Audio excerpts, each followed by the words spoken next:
Halo teman-teman semua, hari ini kita jumpa lagi ya dengan saya Tommy Yu, dan kali ini kita akan belajar tentang menganalisa satu chart tanpa ada indikator apapun, atau yang saya sebut sebagai naked chart analysis. Jadi naked chart analysis ini merupakan satu analisa yang hanya menggunakan chart tanpa indikator, tetapi hanya memanfaatkan tarikan garis support and resistance saja, atau trend line. Dan mungkin ada tambahan lah indikator 1 atau 2 saja, moving average. Untuk kasus kali ini kita akan belajar menganalisa Bitcoin, karena Bitcoin pada beberapa waktu yang lalu itu breakout di level 17.000-nya. Breakout itu artinya itu tembus resisten naik ke atas. Dan kali ini kita akan analisa trennya seperti apa dan juga targetnya seperti apa. Yuk kita langsung simak ulasannya. Oke, sekarang di layar teman-teman ini semua adalah chart dari Bitcoin USDT. Ini adalah menggunakan chart daily, dan pada hari ini adalah tanggal 10 Januari 2023. Bitcoin itu pada harga ini nih, 17.234. Nah, ini kita lihat itu breakout dari level 17.000. Nanti kita akan analisa lebih detail ya.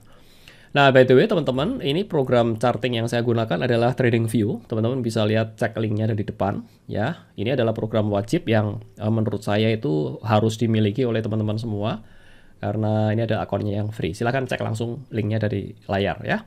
Untuk memulai analisa itu, kita perlu melihat itu, saran saya ya, itu menggunakan time frame daily terlebih dulu. Ini khususnya untuk trader dulu, kita melihat itu arah trennya terlebih dulu ya.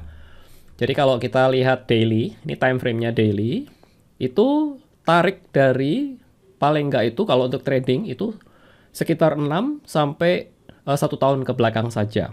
Jadi kalau dalam hal ini kita lihat dari tahun 2022 ke 2023 saja. Jadi kira-kira dari sini ke sini. Dan dari kalau kita lihat setahun ke belakang, ya teman-teman dapat lihat, kalau lebih jelasnya saya kasih palang deh biar kelihatan ya vertical line-nya. Ini tahun ya, ini 2022 ya, Januari ya. Nih start dari sini atau ke sini.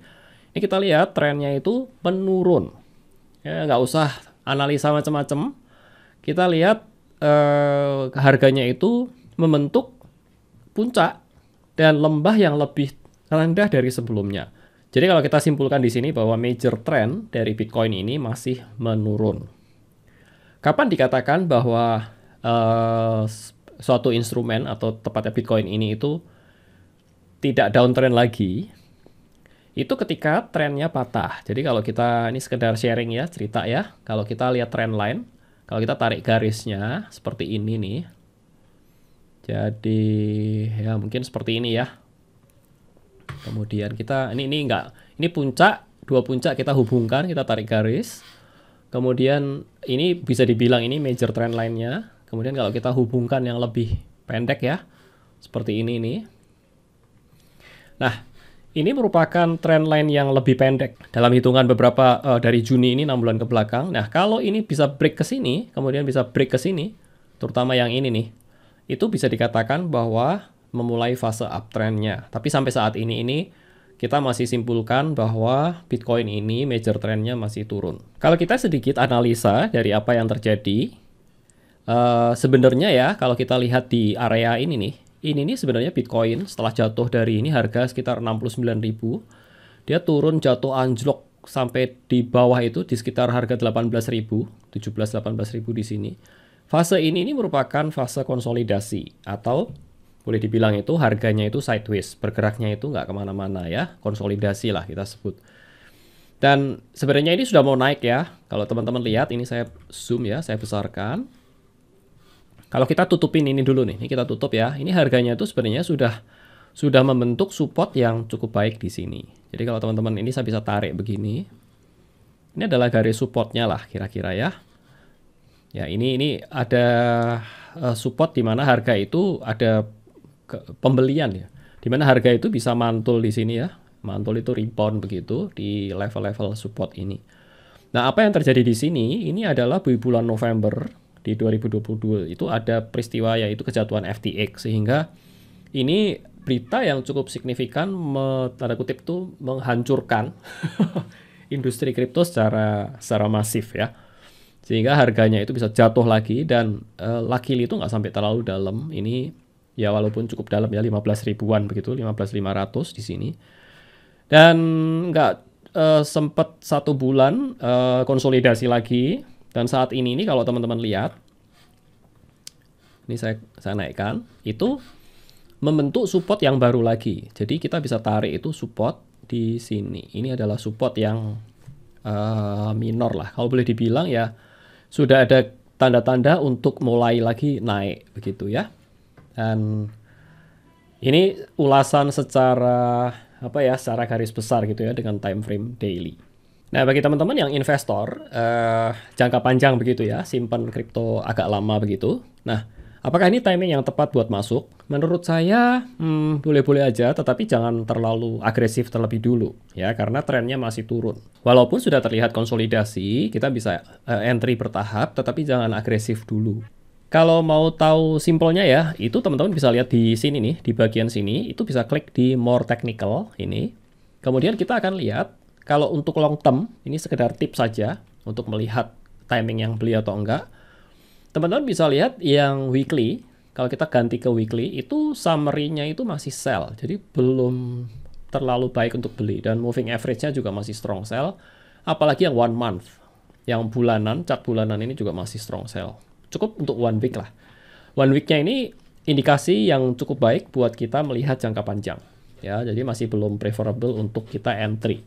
Nah, sekarang kita masuk ke part untuk tradingnya seperti apa. Kalau untuk trading, itu kita bisa ganti time frame-nya itu menjadi yang agak pendek. Jadi biasanya itu kita menggunakan 4 jam atau bisa juga 1 jam. Contoh kita mau ganti yang 1 jam. Ya, kita double klik di sini. Nah, mungkin ini agak terlalu panjang ya, supaya kita lihat lebih detailnya tuh yang 4 jam ini kita bisa lebih detail melihat. Nah, ini lebih terlihat chart 4 jam ini kita bisa tarik garis ya. Ini level 17.000 di sini. Ini adalah level sebelumnya, adalah level resisten. Ya. Ini sempat seperti ini kalau kita tarik lebih panjang itu. Nah, ini adalah level resisten di mana ini ke break nih. Jadi level-level yang 17.000 gitu biasanya itu cukup signifikan ini di break. Dan kalau kita melihat level supportnya ada di mana, supportnya itu di sini. Ini ya, kira-kira di sini nih. Dan sekarang harga ada di sini. Oke, jadi kalau kita mau buat trading plan, ya kita bisa pakai pasang di sini. Level supportnya itu kita taruh, bisa pasang di sini nih. Jadi kalau ini level supportnya kita taruh sedikit di bawah, kira-kira di harga 16.800 lah, 16.900 gitu ya. Kemudian TP-nya itu kita bisa gunakan, ini kan level resisten terdekat ya, di kira-kira di 18 ribuan. Kita bisa diskon sedikit lah, beberapa persen gitu. Oke, jadi sebagai kesimpulannya saudara, nih saya perkecil sedikit chartnya supaya lebih kelihatan. Kita boleh entry di sini ya. Dengan targetnya itu saya tarik garis di sini ya. Ini targetnya itu akan capai di sini. Ya, boleh kecapai ya. Kemudian untuk batasi stop loss-nya itu di sini. Jadi kita kalau ini resisten terdekat, kita kurangin dikit kira-kira di sini. Ya, beberapa persen gitu ya. 1-2% itu kita kasih diskon supaya dapat gitu ya untuk TP-nya. Kemudian kalau SL-nya itu kita sedikit turunkan 1-2% di bawah level support-nya supaya ya nggak kecolek lah, intinya tujuannya seperti itu. So hopefully ini membantu teman-teman semua, dan semoga cuan semua ya, dan hopefully Bitcoin ini bisa break naik ya. Saya sendiri sudah cukup lama menanti-nantikan Bitcoin itu lepas dari konsolidasi dan kembali uptrend. Dan hopefully ulasan singkat saya ini bisa bermanfaat dan berguna. Dan tetap disclaimer on ya, do your own research. Dan thank you atas perhatiannya, dan kita jumpa di lain waktu. I'll see you, bye-bye.